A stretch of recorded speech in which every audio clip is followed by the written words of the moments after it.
Hello et bienvenue sur le podcast de No Rain No Flower. Je suis Mathilde et après 6 ans de troubles alimentaires, j'aide désormais ceux qui en souffrent en leur donnant toutes les clés pour cheminer dans leur propre guérison. Tu es à la recherche de conseils, partage d'expériences, de motivation. Je te propose mon site internet, le compte Instagram norain.noflower, le podcast, la newsletter, mais aussi des programmes complets et concrets. Retrouve toutes les informations sur norainnoflower.com. C'est parti pour un shot de motivation pour ta guérison. Hello, on se retrouve pour un nouvel épisode de podcast sur la question « Pourquoi je n'arrive pas à m'arrêter de manger le soir ?» Alors c'est une question que je me suis posée quand je souffrais de troubles alimentaires et je sais que c'est une situation que beaucoup d'entre vous rencontrent. Donc c'est pour ça que j'ai voulu faire un épisode à cette question, dédié à cette question. J'avais envie de vous parler de mon vécu, mais des causes possibles aussi du pourquoi vous n'arrivez pas à arrêter de manger le soir et surtout des solutions que vous pouvez mettre en place pour dépasser cette situation. Déjà, sachez que si vous vous retrouvez dans cette situation, où vous aussi vous avez des compulsions le soir, vous n'êtes pas seul. Malheureusement, il y a beaucoup de personnes qui connaissent ça. Je l'ai vécu personnellement quand je souffrais d'anorexie. J'en ai déjà parlé plusieurs fois sur ce podcast. J'ai souffert de compulsions alimentaires pendant plusieurs mois, étalées sur plusieurs années. Enfin, c'était à des moments différents. Et les fois où j'avais le plus de compulsions, c'était le soir, seul chez moi, ou même parfois, même pas seul, à des événements extérieurs. Donc qu'est-ce que j'entends par le fait de ne plus réussir à s'arrêter de manger le soir ? Je parle pas du fait de se resservir de son plat juste une fois ou même 2 fois. Je parle du fait de terminer son repas, mais de reprendre ensuite une pomme, puis un yaourt, puis un gâteau, puis du pain, et encore du pain, et encore un autre yaourt, et parfois faire plusieurs allers-retours vers le frigo, parfois ouvrir un placard et ne prendre qu'un gâteau, puis y retourner pour en prendre un deuxième, puis y retourner pour prendre la moitié du paquet, et finalement terminer la totalité du paquet quelques minutes plus tard. Parfois, ces crises se font debout, très vite, en culpabilisant. Voilà, je parle de ces moments de compulsion-là. Donc, quelles sont les causes des compulsions le soir ? La cause la plus fréquente, la cause numéro 1, c'est tout simplement la restriction. J'en ai déjà parlé à de nombreuses reprises sur No Rain No Flower, notamment quand j'ai parlé de la faim extrême. Et d'ailleurs, je vous invite à écouter l'épisode où je parle de l'expérience de la famine dans le Minnesota, il me semble que c'est l'épisode 13, où j'explique qu'en fait, tout simplement, c'est biologique. Un corps qui est restreint va compulser pour se rattraper, parce qu'il a tout simplement besoin d'énergie.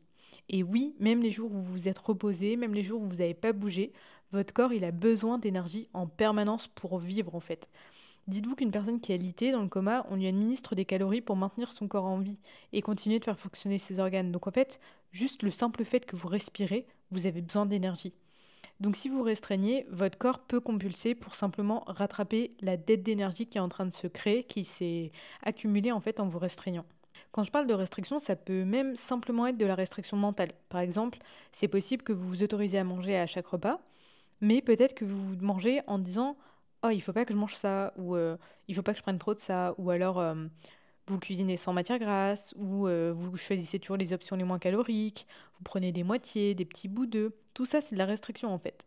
La restriction dans les troubles alimentaires, elle est parfois très subtile. Parfois, on s'autorise à manger, mais en se disant « C'est que aujourd'hui que j'en prends parce que j'ai fait telle séance de sport » ou c'est que aujourd'hui parce qu'on est le week-end » ou c'est la dernière fois que je le prends ». Ça, c'est de la restriction en fait. La cause numéro 2 du pourquoi vous n'arrivez pas à vous arrêter de manger le soir, ça peut être le besoin de réconfort. Donc lorsqu'on souffre de troubles alimentaires compulsifs, on parle souvent de ce besoin de réconfort, de combler un vide, un manque par la nourriture. Peut-être, et sans doute, qu'il y a des cas où c'est la cause, mais vraiment, retenez que la première cause, c'est quand même la restriction. Après, oui, il y a beaucoup de personnes qui souffrent de troubles alimentaires qui sont des personnes anxieuses. Le stress, l'anxiété, la fatigue accumulée, tout ça, ça peut mener à des compulsions pour se réconforter. Mais j'insiste en disant que la première cause, notamment lorsque vous vous restreignez, c'est la restriction. Pourquoi j'insiste là-dessus ? Parce que parfois, on va se focaliser sur l'anxiété qu'on a, et de ce fait, on va mettre en place des exercices de respiration, de pleine conscience, de méditation au moment des crises pour les éviter, mais ça ne fonctionne pas, parce que dans bien des cas, le problème, il est plus biologique, c'est-à-dire que c'est dû à la restriction. Donc, vous aurez beau essayer de vous déstresser, de méditer, votre corps, lui, reste en état de stress intense parce qu'il n'a pas assez d'énergie pour vivre. Ça, c'est un stress pour lui, en fait. Donc, il va compulser pour essayer de trouver de l'énergie. Après, il faut aussi déculpabiliser un fait. Parfois, oui, on mange pour se réconforter. Parfois, ça peut arriver de vouloir se faire plaisir. C'est même pas ça peut arriver, c'est complètement normal de vouloir se faire plaisir, de manger du chocolat, de vouloir se faire un gros brunch. Tout ça, c'est normal et c'est complètement sain en fait. C'est le contrôle et la restriction qui sont pas sains. Et d'ailleurs, on devrait se faire plaisir vraiment tous les jours. Après, pourquoi ça arrive particulièrement le soir des compulsions? C'est notamment à cause de la mentalité économiser des calories pour le soir. C'est quelque chose que j'ai énormément fait lorsque je souffrais d'anorexie. Je mangeais peu la journée en me disant j'économise des calories, comme ça le soir je peux me faire plaisir et bien manger sans trop compter mes calories. Et au plus j'avais des compulsions le soir, au plus j'appliquais cette mentalité parce que je me disais si jamais je fais une compulsion ce soir, il faut que j'ai de la marge niveau calories. Mais cette mentalité fait que le corps, à la fin de la journée, il a reçu très peu d'énergie et il se dit mince, on va partir pour une période de jeûne qui correspond à votre nuit, et j'ai pas reçu mon quota d'énergie, donc il vous fait compulser. Une autre raison pour laquelle je pense que ça se passait le soir pour moi, principalement, même si j'ai connu des périodes où j'avais 3 à 4 compulsions par jour, donc en journée, mais une autre raison pour laquelle ça peut être le soir, c'est parce qu'une fois que vous êtes rentré chez vous, vous êtes en quelque sorte à l'abri des regards. Vous n'avez pas besoin d'assumer votre compulsion quelque part, puisque vous allez dormir par la suite. Donc c'est, entre guillemets, plus facile en quelque sorte de compulser le soir, parce que vous pouvez ensuite vous réfugier dans votre lit, la lumière tamisée, elle vous évite de voir votre corps aussi, et vous n'avez pas une journée à assumer par la suite en fait. Après la nuit, parfois on se dit je pourrais recommencer à zéro demain, donc du coup on fait la compulsion le soir. La soirée représente aussi un moment de liberté, c'est-à-dire que vous avez fait tout ce que vous avez à faire sur votre to-do, donc vous êtes libéré, et donc la compulsion, elle peut se produire. Après, là, je vous ai beaucoup parlé des compulsions le soir chez vous seul, mais ça peut arriver, comme je l'ai dit au début en introduction, que vous ayez des compulsions lors des événements, lorsque vous êtes invité à une soirée, à un restaurant ou des choses comme ça. La cause, elle est la même, c'est la restriction et la mentalité économiser des calories. Si toute la journée, ou même juste en fait le repas avant votre événement, vous vous restreignez, vous arrivez affamé. Et si, de façon générale, vous êtes en restriction, ben, votre corps, il est affamé. Donc lorsqu'il est face à de la nourriture, le corps, il va se dire « Oh là là, de la nourriture, vite, il faut que je fasse le plein avant qu'on me remette en restriction. » En fait, le corps, il essaie de vous sauver, de se sauver lui-même, en fait, en vous faisant compulser, puisque votre trouble alimentaire l'empêche d'être nourri et de répondre à ses besoins. On va parler maintenant des solutions, puisque c'est ça qui nous intéresse, mais les solutions découlent des causes, donc c'est important de comprendre le pourquoi. Et d'ailleurs, c'est possible que ce soit pour autre chose, pour encore une autre raison qui vous est propre, d'où l'importance d'avoir un suivi personnalisé avec un thérapeute pour comprendre son pourquoi. Mais encore une fois, la raison principale, c'est souvent la restriction. Je fais juste un petit aparté, parce que je viens de vous parler de thérapeute. Je ne sais pas si vous avez vu passer l'information sur Instagram, mais j'ai lancé un annuaire de professionnels. En fait, sur Instagram, je vous ai demandé tous les centres et hôpitaux de soins de TCA que vous connaissez et que vous recommandez. Et je vous ai demandé aussi des diététiciens, des nutritionnistes, des psychologues, psychiatres qui sont spécialisés en TCA. Et il y en a certains qu'on m'a donné que des professionnels sont inscrits eux-mêmes, je veux dire. Bref, j'ai fait un annuaire qui fait à peu près 50 pages avec plein de professionnels de santé. Donc, il est disponible dans mon kit de guérison gratuitement. Donc, si jamais vous n'avez pas de suivi spécialisé ou que ça vous intéresse, vous pouvez voir ça dans mon kit de guérison que vous recevez dès que vous vous inscrivez à ma newsletter. Voilà, ça c'était la petite aparté. Pour revenir aux solutions, les solutions que je vais vous donner là, je sais qu'elles sont très difficiles à mettre en place, à appliquer, mais je me dois de vous les dire. Et puis peut-être que la façon dont je vais l'expliquer, ça pourra peut-être vous aider un petit chouïa en plus pour vous aider à avancer petit à petit vers la guérison. Alors la solution numéro 1, c'est d'intégrer ce sur quoi vous compulsez dans la journée. Je sais à quel point c'est difficile parce que souvent les choses sur lesquelles vous compulsez, c'est ce qui vous fait peur. Parfois c'est même pas le cas, ça peut être sur des aliments que vous autorisez. Donc déjà quand c'est ça, il s'agira d'augmenter votre ration dans la journée pour donner davantage d'énergie à votre corps. Mais quand je vous dis d'intégrer ce qui vous fait peur, c'est vraiment l'aliment sur lequel vous compulsez. Par exemple, si vous compulsez sur un muffin au chocolat le soir, il faut ajouter ce muffin au goûter, par exemple. Et il faut intégrer le muffin, pas une pomme et un yaourt, pas un muffin diététique, pas un substitut healthy. Votre corps, sinon il va toujours vous faire aller vers ce dont vous lui interdisez en fait. Et même chose, si vous intégrez ce muffin au goûter, il ne faut pas de ce fait réduire le repas du midi ou celui du matin ou celui du soir. Et il ne faut pas non plus faire une grosse séance de sport pour compenser en fait. Je sais à quel point c'est difficile. J'ai eu des étapes où j'ai intégré autre chose que le muffin par des substituts plus healthy, puis des étapes où je prenais le muffin mais de ce fait je me restreignais aux autres repas. Donc je sais que vous allez possiblement passer par ces étapes et ce ne sera pas un échec, ça ne sera pas encore la bonne solution, mais vous aurez essayé, vous aurez avancé, et ça, c'est l'important. Mais il faut comprendre, il faut savoir que ce dont vous avez besoin, c'est ce dont vous vous interdisez. Donc, vous devez l'intégrer sans vous restreindre sur d'autres choses à côté. En fait, vous ne pouvez pas gruger votre cerveau, en quelque sorte. Il sait quand vous vous restreignez à côté. Il sait quand vous calculez pour économiser des calories. Et donc, tant que vous fonctionnez comme ça, il saura qu'il ne peut pas avoir confiance et donc il compulsera. Je sais que ce que je dis est bien plus simple dans la théorie que dans la pratique. Je le sais et c'est pour ça que j'ai connu les compulsions pendant de longs mois. Mais la seule façon que j'ai eue de les voir disparaître, c'est de répondre aux besoins de mon corps, de lui donner ce dont j'avais vraiment envie, sans essayer de le gruger, de le manipuler en quelque sorte.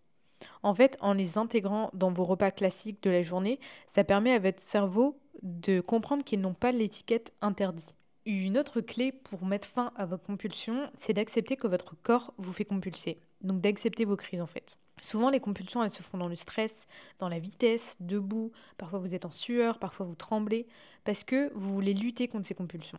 Vous voulez aller à l'encontre de ce que votre corps vous fait faire. Et cette solution, je sais ô combien elle est difficile à appliquer. Et c'est normal en fait que vous allez prendre du temps, voire plusieurs semaines, plusieurs mois, avant de commencer à accepter vos crises. Mais c'est en acceptant vos crises qu'elles finiront par s'arrêter. Alors ça veut dire quoi accepter ces crises? Ça veut dire se dire ok, mon corps me fait compulser parce qu'il est affamé, parce qu'il a besoin de cette nourriture, de cette énergie, alors j'accepte de lui donner, de faire cette crise. Quand votre corps va comprendre que vous lui faites confiance, et évidemment si en parallèle vous ne vous restreignez plus, alors les compulsions vont diminuer.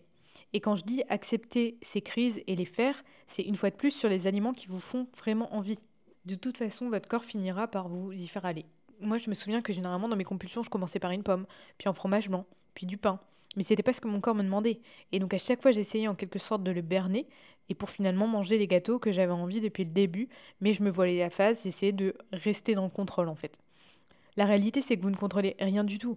C'est votre corps qui sait ce dont vous avez besoin, ce dont il a besoin même pour vivre. Souvent, vous avez du mal à accepter les compulsions parce que vous avez l'impression d'avoir perdu le contrôle, alors qu'en réalité, c'est votre corps qui reprend le contrôle sur ses propres besoins. Et vous avez du mal à accepter aussi parce que vous avez l'impression que vous allez prendre du poids à l'infini et que toutes ces compulsions ne s'arrêteront jamais. Mais ça, c'est un système de pensée de votre trouble alimentaire de penser au pire. La réalité, c'est que c'est en acceptant ces crises, en y répondant, que petit à petit, elles s'atténueront. Et c'est en allant à l'encontre, en essayant de les contrer, que votre cerveau, il vous amènera toujours vers ce dont vous lui interdisez. Je sais vraiment que c'est plus facile à dire qu'à faire, hein. Je le sais vraiment, encore une fois, je suis passée par ça et je sais à quel point c'est difficile. Une autre solution, c'est d'intégrer des night snacks. C'est-à-dire que vous savez que le soir, vous avez un dernier repas avant de vous coucher. Un night snack, généralement, donc c'est un snack, c'est comme un goûter, mais plus vers le soir, vers 21h par exemple. Pourquoi faire ça? Pour donner de l'énergie à votre corps jusqu'au bout de la journée. Ça peut être temporaire de faire ça si c'est quelque chose qui vous fait peur. C'est pas forcément pour toujours. Mais c'est quelque chose que je faisais moi quand j'étais malade et souvent je le prenais vers 21h, 21h30. Et en fait, comme je savais que j'avais ce night snack, eh ben, j'avais moins de compulsions à certains moments. Alors ça n'a pas du tout le temps marché, hein, pour être honnête avec vous. Mais voilà, ça peut être une solution de savoir en fait que vous aurez un autre repas. Mais attention, si vous ajoutez ce repas, c'est pas pour retirer le goûter, c'est pas pour retirer un autre ou en alléger un autre dans la journée. Parce que si vous faites ça, vous serez de nouveau dans la restriction. Et une fois de plus, l'idée, c'est pas de chercher à berner votre cerveau. Une autre solution que ma psychiatre m'avait apportée lorsque j'avais beaucoup de compulsions, c'est lorsque vous sentez la compulsion arriver, c'est d'essayer de prendre une inspiration et vous demander ce que vous avez vraiment envie. Et puis vous sortez un plateau. Alors vous n'êtes pas obligé de sortir un vrai plateau, mais c'est un peu l'image quoi. En tout cas, vous sortez ce dont vous avez envie. Par exemple, si vous avez envie de, je sais pas, de granola, eh ben, c'est de prendre un vrai paquet de granola. C'est pas prendre deux biscuits, c'est de prendre les paquets de granola, je crois qu'ils sont par 8. Bah, c'est de prendre un paquet, voire même deux en fait, deux paquets de granola.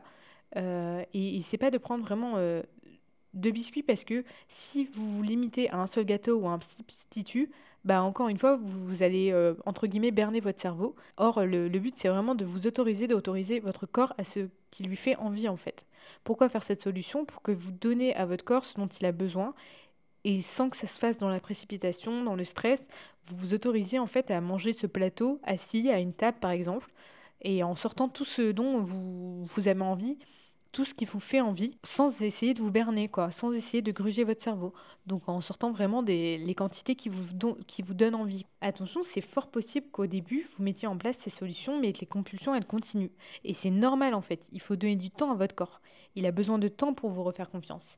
Il a besoin que ça se produise plusieurs fois pour savoir que la restriction, elle est terminée, que vous répondez à ses besoins. Et d'ailleurs, c'est rare de parvenir à lâcher prise du jour au lendemain, donc souvent, il y a encore de la restriction cachée. Donc c'est pour ça aussi que ça prend du temps, que votre corps doit reprendre confiance en vous petit à petit. C'est normal que ce soit un process qui prenne du temps. Vos compulsions, elles ne sont pas arrivées du jour au lendemain, donc elles ne vont pas s'arrêter du jour au lendemain non plus. Mais dites-vous que c'est pour réparer une relation à la nourriture qui est brisée depuis plusieurs mois, voire plusieurs années. Donc forcément, ça prend du temps. Pareil, parfois on me dit, mais j'ai mangé plus aujourd'hui et pourtant j'ai compulsé ce soir. Mais encore une fois, il faut du temps.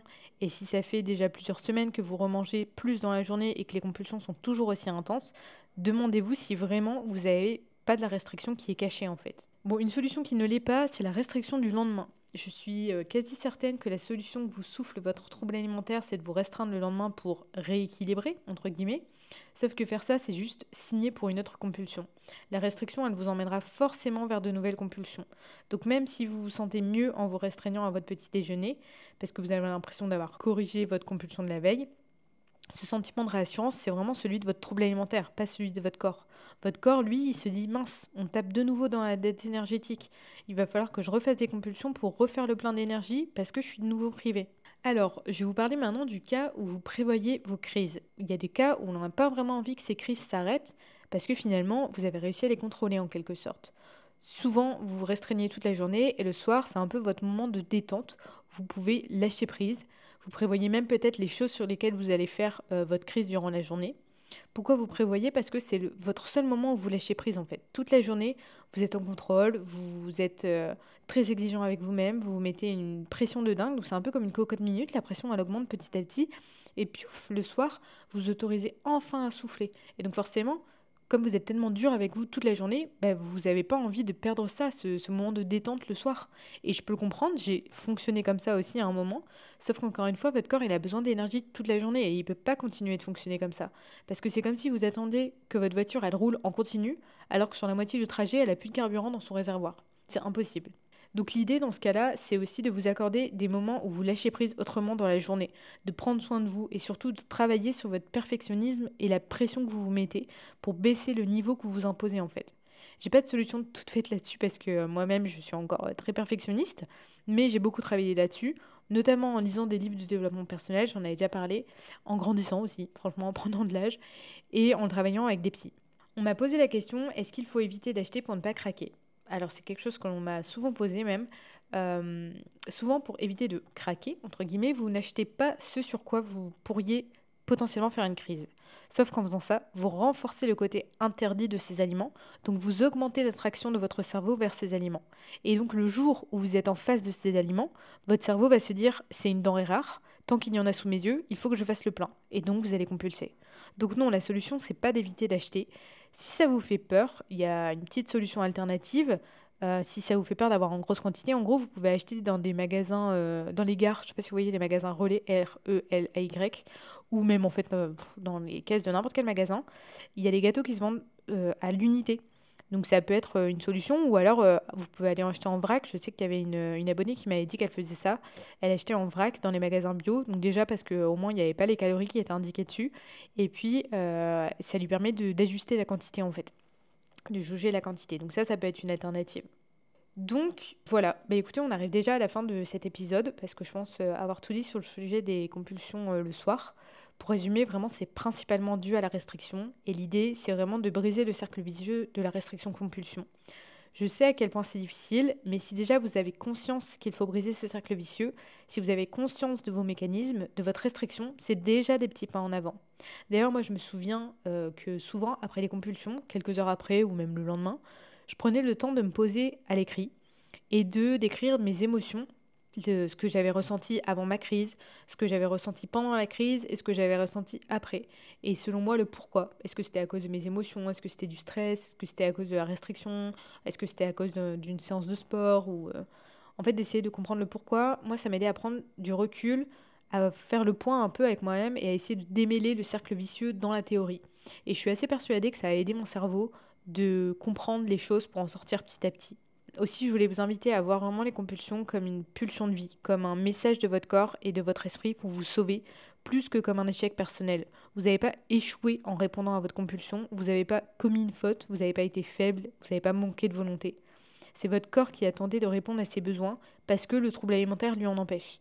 Votre corps, il a fait ça parce qu'il veut vivre, parce qu'il en a besoin pour fonctionner et lutter contre la restriction imposée par votre trouble alimentaire. Je vous conseille également, si vous êtes touché par les compulsions alimentaires, j'ai fait plusieurs épisodes sur la faim extrême, sur les compulsions alimentaires, c'était l'épisode 2 je crois, donc ça remonte aussi, et sur que faire le lendemain après une compulsion. Donc tout ça vous le retrouverez dans mon podcast ou en article de blog sur mon site. Ça peut être des compléments de cet épisode. En tout cas, je vous remercie de m'avoir écouté et puis je vous dis à bientôt pour un nouvel épisode. Ciao ciao!